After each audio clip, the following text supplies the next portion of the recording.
Hi friends అందరికీ welcome to our mini blog. నిజంగా పొద్దుగాల లేవంగానే ఇంట్లో ఎన్ని తిప్పలుంటాయో ప్రతి ఒక్క హౌస్ వైఫ్‌కి తెలుసు.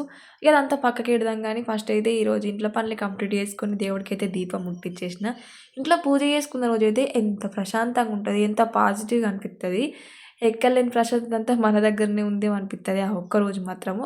సో, దేవుడికి మొక్కుతా ఉంటే నా కొడుకైతే మొక్కుడు గూడా మొక్కనిత్తలేడు. ఎత్తుకో ఎత్తుకో అని ఒకటే ఏడుపు. ఇంకా ఏం చేద్దాం ఫ్రెండ్స్, ఇంకా అదొక పూజ అయితే అయిపోయింది గానీ, ఇంకా బయట పనులు మాత్రం ఎక్కడియి అక్కడనే ఉండిపోయినాయి. ఎండ చూడుర్రి ఎట్లా ఎండ కొడుతుందో. ఎండలైతే ముదిరినాయి. ఇంకా బొచ్చెడు పనులున్నాయి. బట్టలైతే పొద్దుగాల నుంచి వేడి చేత్తా ఉన్నాయి. ఎప్పుడు పిండుతావు, ఎప్పుడు పిండుతావు అని. ఇప్పుడు పిండాలన్నట్టు ఆ డ్యూటీ పెట్టుకోవాలి. ఇంకా డ్యూటీ పెట్టుకోకముందైతే ఇక ముందుగాలైతే పిల్లలకు రెడీ చేసి, ఇంకా వాళ్ళకి తినిపిచ్చి, ఇక నేనైతే ఇంక బట్టలు ముంగట పెట్టుకోవాలి. ఇంకా ఆలోపైతే మా బుడ్డోడు ఏడుత్తా ఉన్నాడు. ఇంకా వాడినైతే బుదిరిగియాలి. మీరు మాత్రం వీడియోకి లైక్ చేయరి. ఇట్లా ఉంటది నా మార్నింగ్ రొటీన్.